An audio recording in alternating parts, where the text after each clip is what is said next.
Well, welcome to our next video. This video looks at modern organization theory. And as you know, over the past few weeks, we have chronicled the trajectory of the research in organization theory, beginning back with classical theories back in the late 1800s. And now we're going to move our discussion more into a contemporary period of time by talking about some of the major authors and some major principles under this rubric that I usually like to refer to as modern organization theory. Again, I use the term modern in a very loose sense in that we're not necessarily talking about all these theories are from the past decade or two. Some of these theories are a few decades old, but they do reflect a new way and different way of thinking about organizations above and beyond how we looked at organizations back when we studied classical organization theory. So my goal for this video is not to talk about every modern organization theorist. You can teach an entire class on modern organization theory. But instead, what I would like to do is just hit some of the highlights of who I think are some of the more influential authors under this category of modern organization theory, talk about how they viewed public organizations and how their view of studying public organizations differs from the viewpoints of classical and HR theorists. So to start out with our discussion, we can start our discussion looking at our first author, who is Lewin. And Lewin, very famous for the Iowa studies, did with White and others. Lewin was very interested in group dynamics, and he really wanted to pay attention to the role that groups played in organizational behavior and organizational effectiveness and efficiency.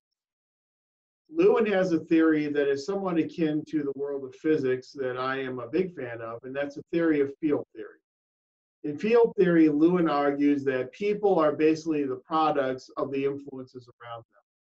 That as human beings, we operate within this field of forces. These forces will push and pull us in different types of directions. When we are pushed in a certain direction, it then creates tension. Naturally, we are then motivated to try and release that tension, and usually we release that tension through the accomplishment of a task.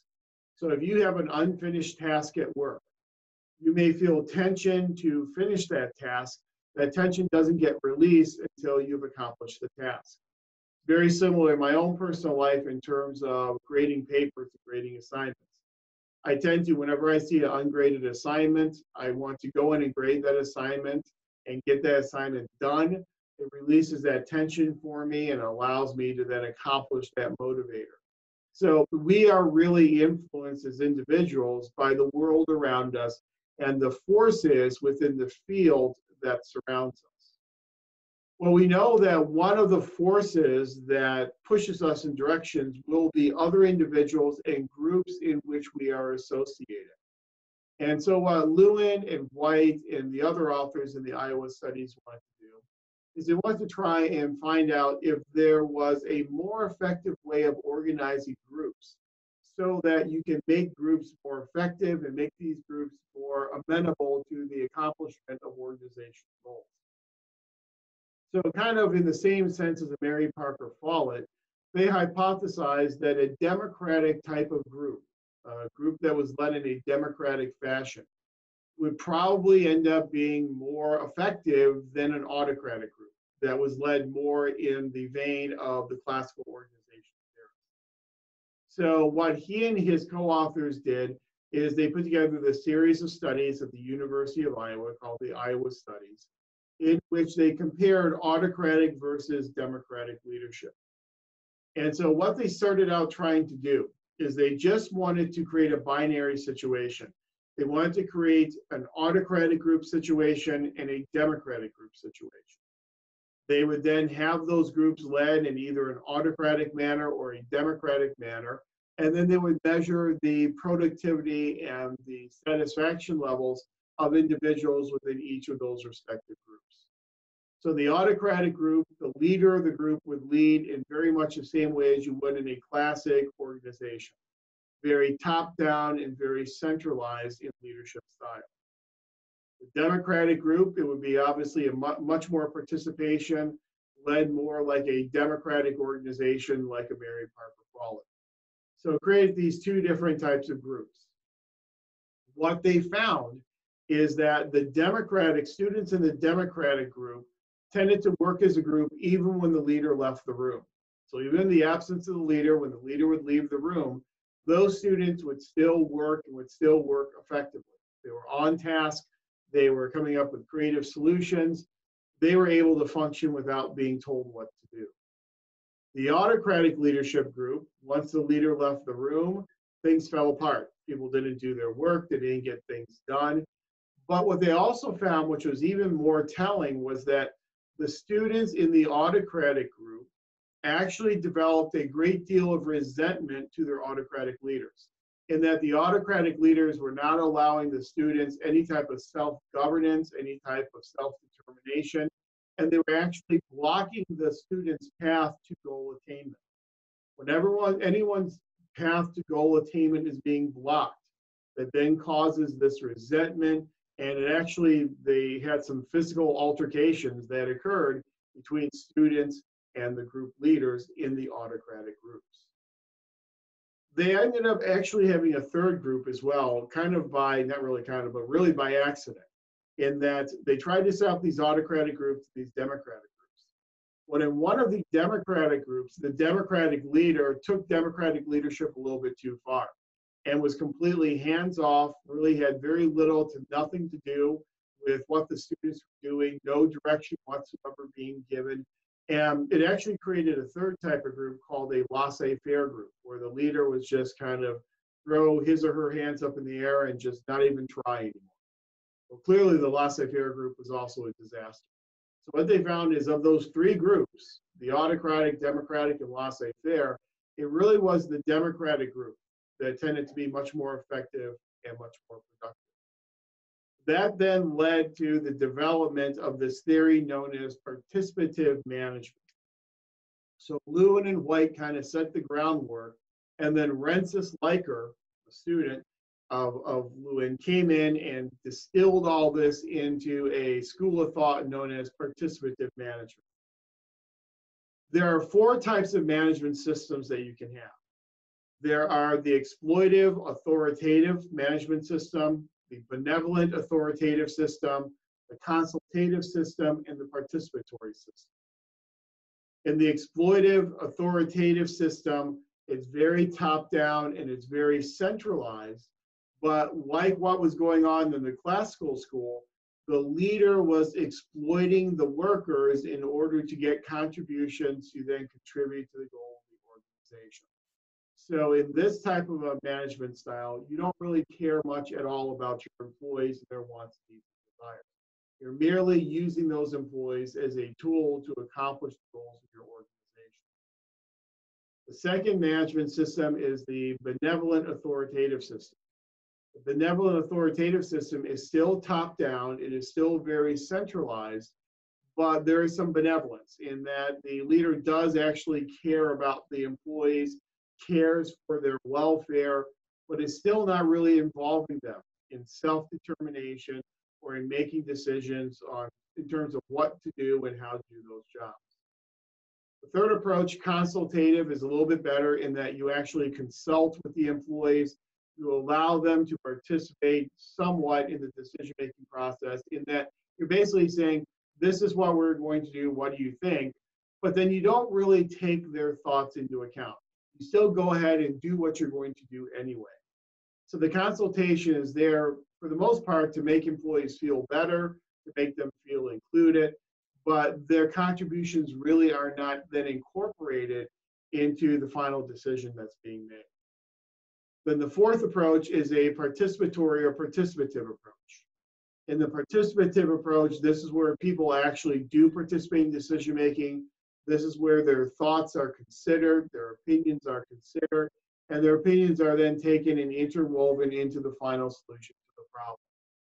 Clearly, what Leiker and Lewin and White and this entire school of thought favored was the fourth approach of participative management. So in participative management, you're establishing the supportive workplace relationships.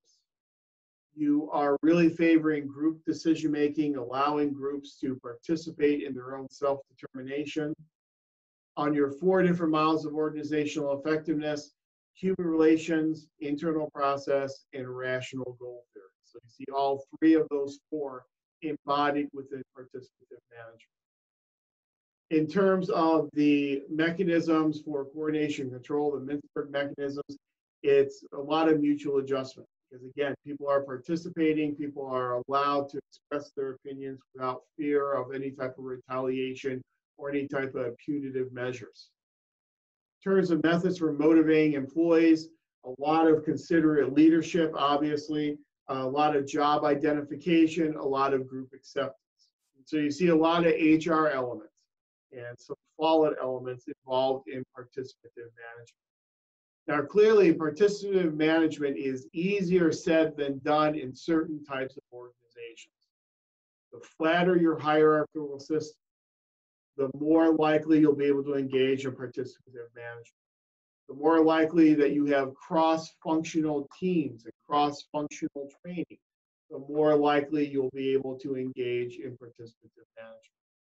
If you're in a classic Theory X type of organization with a top-down, tall hierarchy and regimented unity of command, it may be a lot more difficult for you to actually implement this type of participative management. But the school argues that if you are able to implement this type of management tends to be the most effective way to manage people within your organization. So it's called the School of Participative Management.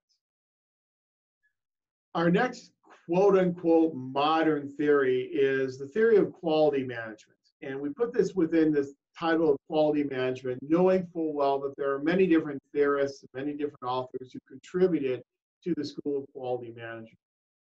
The School of Quality Management really had its genesis here in the US, but really had its maturation in Japan, in that authors like Deming didn't really find a foothold for quality management in American corporations and American organizations. It really needed to take that theory over to Japan, implement it in Japanese corporations, meet with a great deal of success in Japan, and then catch the eye of American corporations before being able to bring it back into America and have it adopted by American corporations and American organizations. We're not going to go through all the details in quality management, but it is predicated upon things like statistical process control, where your goal is to create some type of quality measure in the outputs of your organization. Quality being defined as that you have certain expectations for the outputs that you are creating, and that every output that's being created by your organization will fit within those quality specifications. Now, you're not going to be able to measure every single output that you're creating for these quality specifications. So instead, what you do is you engage in statistical process control, where you will take a sample of some of the outputs that you are creating, measure the quality of that sample of outputs, and then extrapolate and generalize the results from that sample to all the outputs that are being created by your organization. So it's a little bit more limited than looking at every single thing your organization does. The quality management argues that if we can build quality into the entire process of creating the output in our organization, then we will have a quality output. That's not just measuring the quality of the output, but it's building quality into how the output is being created, the tools and technologies that are being used in creating that output, the commitment of employees to quality who are actually creating the output themselves. It's in a total quality control type of process, where you look at the entire process of creating the output and you build quality into that process. Again, the idea of quality control and quality management really hit its heyday in Japan, was used very effectively by Deming and Japanese corporations. American corporations saw what was going on in Japan and then started to slowly adopt some of these quality management principles here in the US. And when the quality management principles were adopted here in the US, they were adopted primarily as what's called TQM, or total quality management. I don't know how many of you have gone through a TQM process in your organization, but TQM is predicated upon the following principles. Number one, a focus on customers. So kind of like with Robert Merton and his middle range theories, you focus on the consequences, you focus on the customers who are consuming your outputs to make sure that the outputs that you are creating are the outputs that are needed by the consumers, by your customers.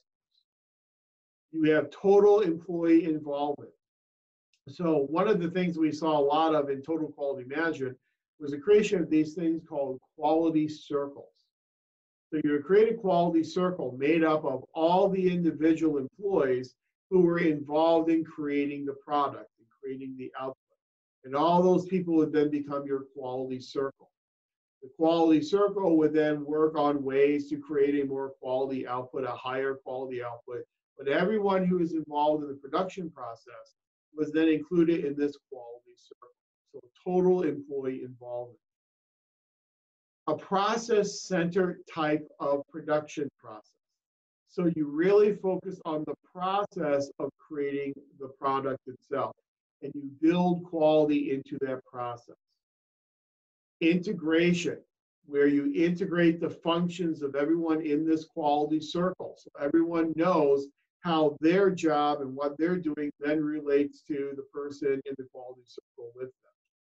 It's a very strategic, very systematic type of approach to creating a product based upon continuous improvement, in that you have a feedback loop, so that when you create your product, you create your output, you measure the quality of that output, you then feed that information back into the production process. So if there is some defect or there's some part of the product that is not meeting your quality specifications, you take that information, you feed it back into the process, so hopefully you can remedy that type of deficiency. Decision making is based upon those facts, that feedback that you get from measuring the quality of your output, and you need to have a strong communication system so you can feed back that information from the quality of the product back into the process of producing that product. That's what's known as total quality management, or TQM.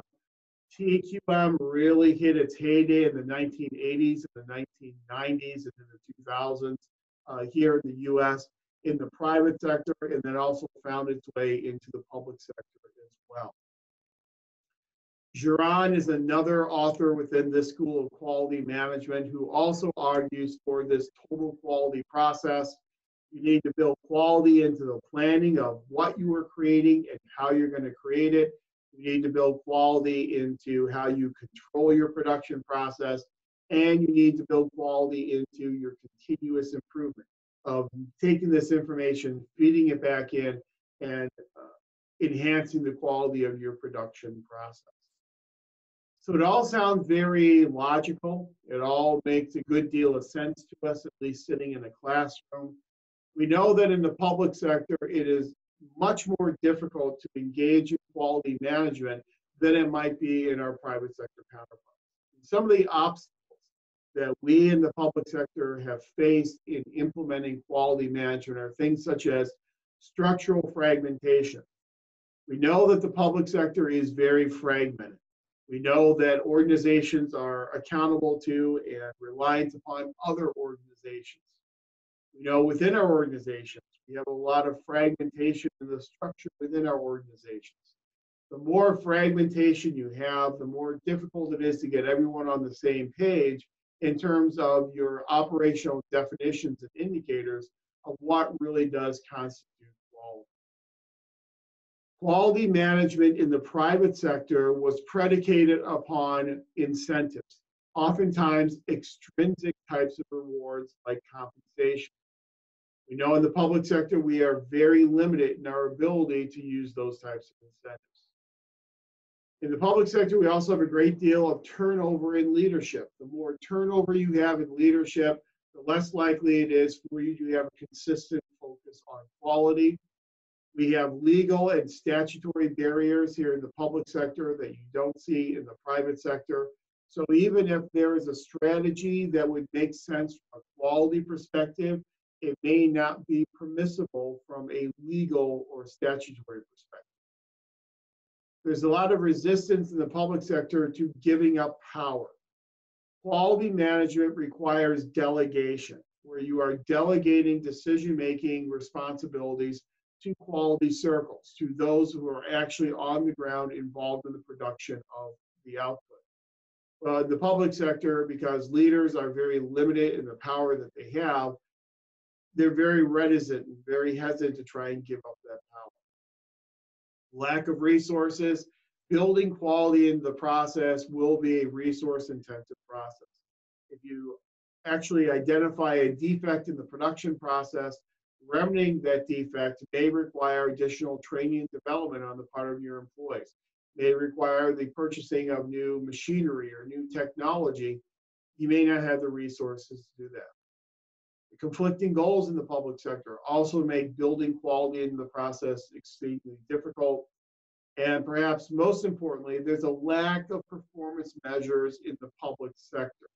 Because of the career civil service system overlaid on top of collective bargaining agreements, we are very limited in our ability to identify and quantify performance expectations. When you don't have these quantifiable performance measures, it becomes very hard for you to hold people accountable to those performance measures.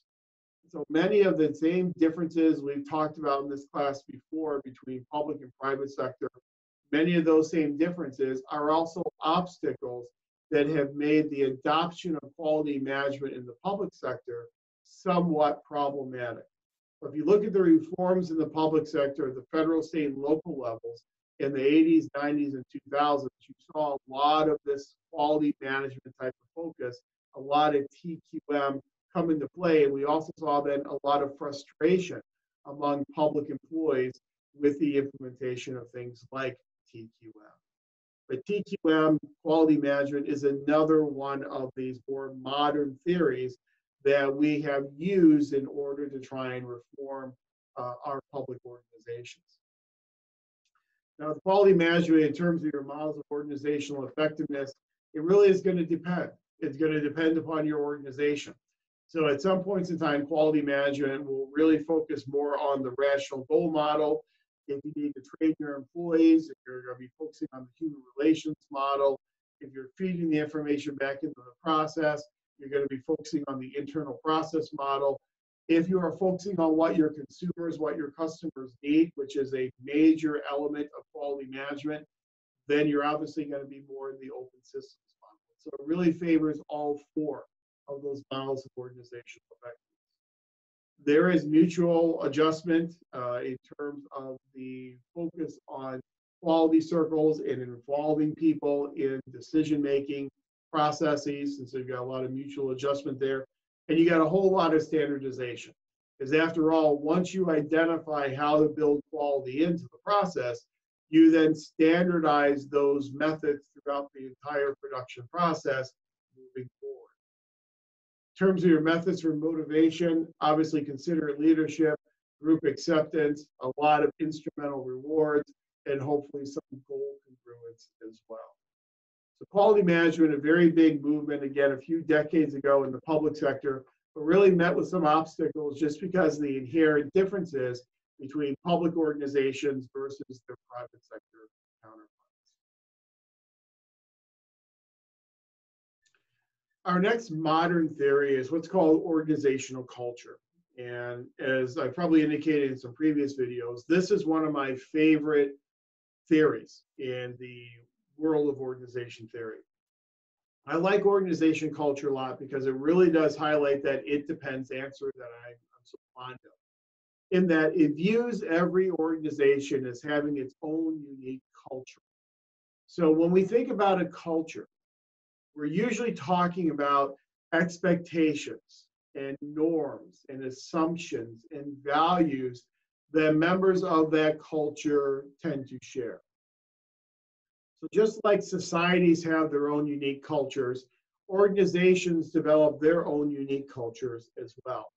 And so we can study organizations by looking at the indicators of that organization's culture, what that organization values and what that organization places a priority upon. So when you are studying the culture of an organization, you're doing some very similar things that you would do if you're studying the culture of an ancient society. If you want to say the culture of an ancient society, you're going to go probably on an archaeological dig. In that archaeological dig, you'll probably be digging up things like artifacts, eating utensils, artwork, things that were actually tangible that were created by members of that ancient society. You then study those artifacts to then learn about the behaviors and the daily functioning of that culture. Well, organizations also create their own artifacts as well. So artifacts are these tangible documents, these tangible things that we can go and actually read and analyze to learn about the culture of the organization. So for instance, agendas for meetings, those are artifacts of the organization. The minutes produced in meetings, those are also artifacts of the organization. Procedure manuals, policy manuals that all of our organizations have, those are also artifacts. Artifacts are these visible organizational structures, these visible organizational documents that we can then study to learn the culture of the organization. Artifacts are at the very superficial level. They're very tangible. They're things we can get our hands on and things that we can actually read and analyze. But there's also a set of things that we can study to learn about organization culture that are a bit more hidden than the artifacts. So a second level of organization culture beyond artifacts, what we call our espoused values. So what are the values of the organization?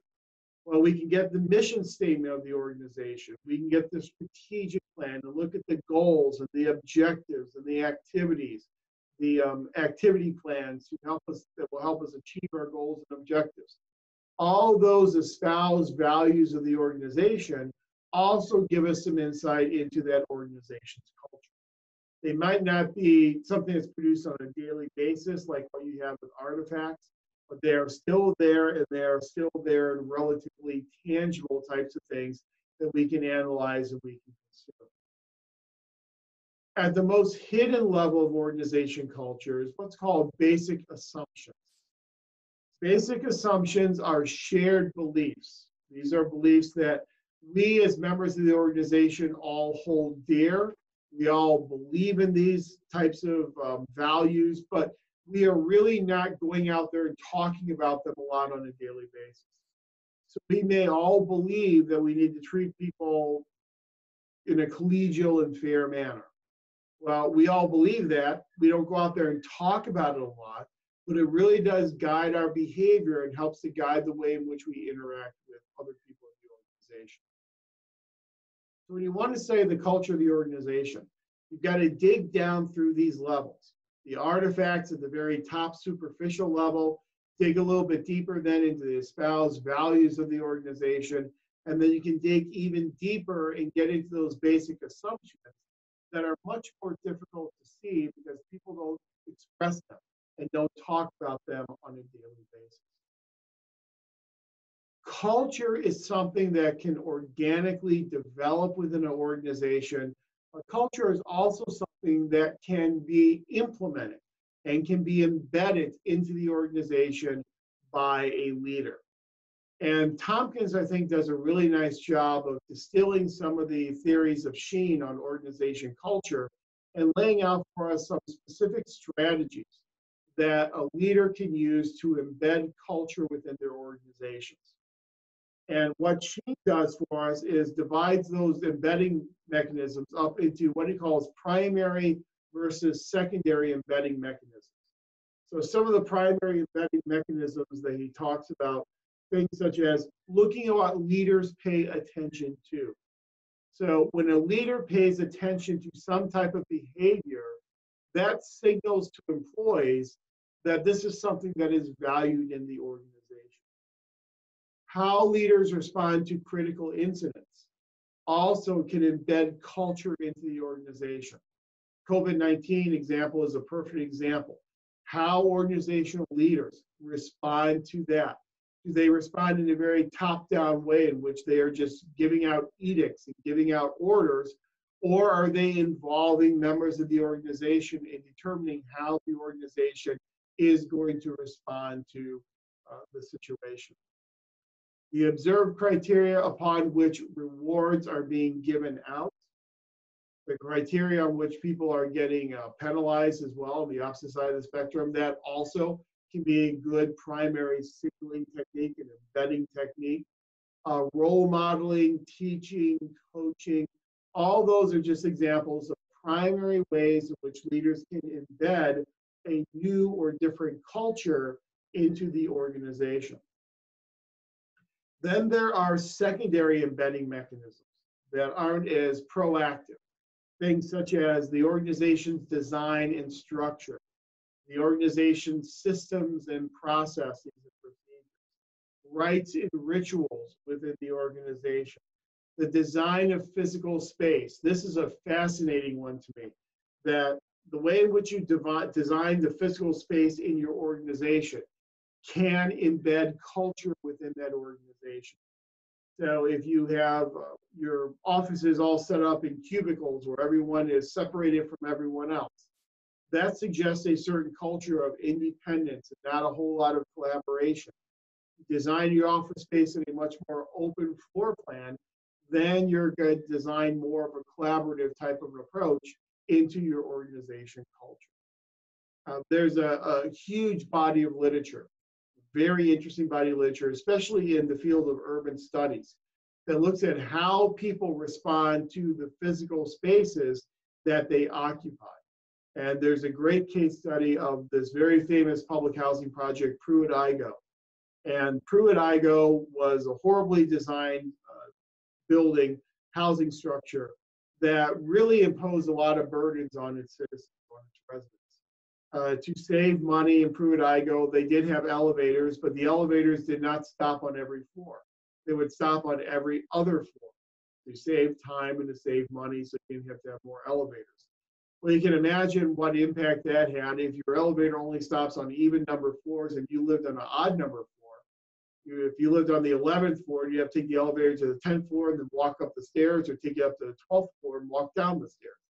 Well, that kind of leads you to believe that you're not quite as important as someone who lives on an even numbered floor, and you're probably going to react accordingly. You're not really going to be that concerned about the caretaking of the building that you are living in. Physical space has a big impact upon organization culture. Urban legends, myths, stories are also ways in which you can embed culture. Formal statements of the organization, another secondary embedding mechanism. So leaders can actually embed culture within their organization using these primary and secondary embedding mechanisms. But it's important to realize that if you're a leader and you want to embed a brand new culture into your organization, that is going to be a very resource-intensive process. It's going to cost you some political capital. You're going to burn through your capital relatively quickly in trying to embed this new culture. That's one of the reasons why entrepreneurial leaders sometimes do not last that long in leadership positions. Whole body of literature looking at city managers and the longevity or lack thereof of city managers. And what we have found is some of the most effective city managers are what we call the entrepreneurial managers. The problem with those entrepreneurial managers is they are effective initially, but they tend to burn out very quickly. They come to loggerheads with the city council. They run afoul of the city council, and the city council then, within 18 to 24 months, terminates their contract and moves on to another city manager. So it takes a lot of this political capital, a lot of these resources in order to embed a new culture into the organization. Liechty is a good author who really shows us some of the differences from an international perspective of organization culture compared to American organization culture. And Liechty really focused on Japanese organizations and used the culture in Japanese organizations to develop his theory known as Theory Z. So it's a take on McGregor's Theory X and Theory Y. Liechty develops his Theory Z based upon the culture that he saw in Japanese organizations. He argued that in a lot of Japanese organizations, the culture was predicated upon things such as lifetime employment. So in Japanese organizations, people viewed their position in the organization as a lifetime career. They were there for a lifetime. They were not free agents bouncing back and forth between organizations like you oftentimes see here in the US. There was a promotional process in Japanese organization culture. It was a very gradual and very slow promotional process. They had non-specialized career paths so that people could learn different skills and learn different techniques that may not fit in a very narrow career path. Implicit control mechanisms, meaning that they didn't use the explicit top-down control that you oftentimes see in American organizations. It was a much more implicit, a much more subdued, a much more subtle type of control mechanism used in Theory Z. People bought into decision-making. It was a collective decision-making process. Everyone felt that they were involved in decision-making, that everyone had a piece of the decision-making puzzle. People took collective responsibility in that it wasn't this person's fault or that person's fault. It was all of our responsibility. And everyone took collective responsibility for individual actions. And it was a very holistic focus on the organization. And that's what Uechi refers to as Theory Z management style. Theory Z is its own unique organization culture that, again, we saw primarily in Japanese organizations far more than what we tended to see here in American organizations. In terms of the organization culture school of thought, when you look at the models of organizational effectiveness, all four are going to be emphasized. Because again, it's going to depend upon that unique organization and that unique organizational culture. Organization culture exhibits control and implements control primarily through a standardization of values so that we all share the same values within the organization. And when we share the same values in an organization, it then makes it much easier for us to achieve goal congruence as a motivating strategy, where we find that nexus between individual and organizational goals. And at that nexus point is how we then motivate our employees to achieve higher levels of productivity. Again, I think it's a great theory, this idea of organization culture. But what it does do is it imposes an additional burden on us. Much like with structural contingency theory, it tells us that it will depend upon the organization. How we study a Department of Health and Human Services will be different than how we study a Department of Homeland Security or a state-level agency. So it will depend upon the inherent individualized culture of that given organization. I think organization culture is a really good exemplar, if you will, to show us how far we have come from the classical school's focus on the one-size-fits-all approach to finding the magic bullet that will apply in every single public organization. So at this point in our discussion, we need to ask the question, where has the organization theory literature gone? Where is it at now in terms of all these different schools of thought? Where is the focus at? And I think over the past decade or so, the focus of the organization theory literature has really been back on leadership. Leadership is an interesting topic because leadership kind of ebbs and flows throughout the organization theory literature. At certain points in time, leadership, like in the 1950s and 60s, became very important. Then it kind of tailed off for a bit, became important again in the 70s and 80s, tailed off again. Now there's been very much of a renaissance, a renewed interest in the role of leadership in understanding organizations and why they do what they do. So I think a good way to wrap up our discussion of organization theory is to really look at the school of leadership and what the school of leadership says about how we manage and run our organizations. Now, as we know, we've already talked earlier on about Lewin and White and Leiker and participative management and what that had to say about leadership. That traditionally, democratic leadership was seen, at least in 1950s, 60s, 70s as being something superior to an autocratic top-down type of approach. Leadership literature also then talked to us about this idea of trait-based approach to leadership. If you look back at the early years of the leadership literature, a lot of authors were talking about these common traits that all leaders share. And basically, the trait-based approach to leadership made the argument that people were born to be leaders. So there are some innate, inherent traits and characteristics that good leaders had that poor leaders lacked. So they kind of made this idea, this argument that if you were born to be a good leader, you could be a good leader. Leadership was something that was inherent, it was innate. Leadership skills were not things to be taught in a program like this. Fortunately for us, that trait-based leadership approach really gave way to a more behavioralist approach. Now, the behavioralist approach from the 50s, 60s, and the 70s, the genesis for the behavioralist approach really came out of the Ohio State University and the Ohio State studies, later then replicated in studies by the University of Michigan. Both the Ohio State studies as well as the Michigan studies kind of broke leadership up into a binary comparison of a leader's concern for structure versus their consideration and concern for their employees.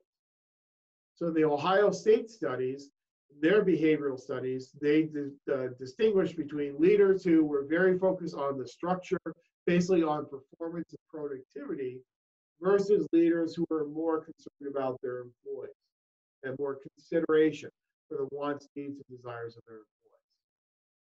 The University of Michigan, a few years later, kind of replicated the Ohio State studies, changed the wording a little bit, but still used this binary approach in that some leaders were very production-oriented, other leaders were very employee-oriented.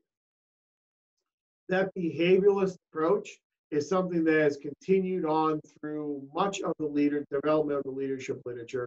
We're going to return to that in just a minute, and I'll show you a chart where we can kind of decide between the production-oriented versus the employee-oriented types of leaders.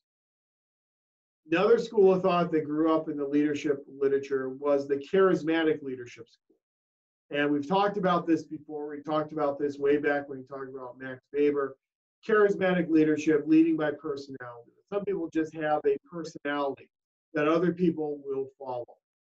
Say charismatic leadership can be very good in that it creates a very strong following among those followers. They're very committed to the leader.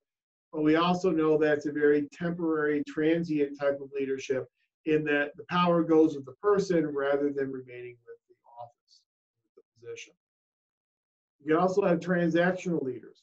This quid pro quo, this brokering type of leadership, a Chester Barnard type of approach, where I will provide incentives to you. You, if you value those incentives, will then provide contributions to me that I can use to achieve my goals. Very transactional relationship. Clearly, the literature says that when we can be, we're oftentimes better being transformational as opposed to transactional types of leaders. Transformational leaders, you're more visionary leaders. Those transformational leaders, they have a vision for where the organization needs to go. And they will put their efforts and they'll put their capital behind trying to achieve that vision. It's not just a mere brokering between employee and leader. The leader leads through vision and getting people to follow that vision. Where the literature really is now is a combination of all the above. That the literature is very much contingency based today, where it says sometimes we need to be more transactional, at other times we need to be more transformational. So even though it's presented as a binary situation, it's really not that binary. It really depends upon the situation in which we find ourselves. So in the chart on the screen, you kind of see the basic idea behind the Ohio State and the Michigan leadership studies. On your x-axis, you have initiating structure. This is a focus on the performance and productivity of the organization, divided into high and low categories. On your y-axis, you have consideration for employees, again, low versus high. And then 4 different types of leaders, depending upon how they view structure versus how they view consideration. The way in which I view leadership literature now is really a microcosm provided to us by William Redding. And William Redding gives us what he calls his 4 styles of contingency-based leadership. Again, based upon the Ohio State and the Michigan studies. So concern for performance of the organization versus concern for people in the organization. So start at the bottom left, those who have a low concern for performance, those leaders who aren't that concerned about performance of the organization and who are not very concerned for individual employees, those are your laissez-faire leaders. Lewin, White, and Leiker told us what happens with laissez-faire leadership. These leaders just believe people are uncontrollable, and so leaders just try and stay out of trouble, and they take very much of a hands-off approach to leading the organization. They basically lead by not leading. And again, we know what Lewin told us about what happens with laissez-faire type of leadership. You move up into that upper box on the left-hand side, low concern for performance, high concern for people. This is your human relations leader. The primary focus of that leader is organizational harmony. Some other authors have referred to human relations leaders a more pejorative way and called them country club leaders. But these are folks who are very concerned about their individual employees, even to the detriment of the productivity and the performance of the organization. Bottom right, you have your autocratic leaders, high concern for performance of the organization, low concern for people, rely on authority and a top-down management with very little employee involvement. This is your classical type of leader. And then your top right, your democratic leader, high concern for both performance as well as people, tries to combine organizational and personal goals. Typically, we try to be democratic leaders. We try and fall into that box in the upper right-hand side of the chart. We realize that there are some contingencies in some situations where it is difficult for us to do so.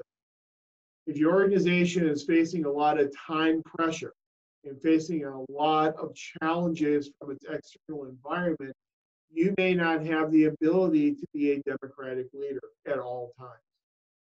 If you have new tasks that are being assigned to your employees, you may have to be a little bit more autocratic in the beginning in order to teach them and help them learn how to do their jobs before you can be then more democratic. So I think the moral of the story for the leadership literature is the same moral of the story for the entire organization theory literature as a whole. It really depends upon the context of the situation. We lead by situation. We lead our organizations by the context of the contingencies which we face. So when you look at this entire development of the organization theory literature, I would hope that you look at it as being more of a toolkit, in that depending on the situation, sometimes you can be more democratic, and other times you may have to be a little bit more autocratic. And sometimes you need to really look at your external environment and assess the strengths and weaknesses, challenges and opportunities in your external environment. Sometimes you need to be a little bit more introspective and really focus on the specific processes going on with you in your organization. It really depends upon where you are as an organization at a given point in time. I always look at organization leadership as more of a wheel. It's like driving a car. Everyone tends to have their own true north. Some people are 10 and 2 o'clock, some people are 12 and 6 o'clock, some people are one hand on the wheel. Everyone has what they are comfortable with. The same way as your leader, you have a leadership style that you are comfortable with. But every now and then you're going to run into bumps in the road. You're going to have to turn that wheel relatively quickly and guide your organization in a very quick and abrupt manner. And how you do that will depend upon, again, your ability to be more autocratic in certain situations and more democratic in other situations. So I really do think what ties the entire literature together is we have moved away from that magic bullet, that search for a panacea, and now we are studying organizations on a more individualized basis, recognizing that every leader is different, recognizing there are differences in our employees, and also recognizing that every organization has its own unique organizational culture. Hopefully the theories that we have covered in this class help you look at your organization from that perspective and understand the unique culture of your organization.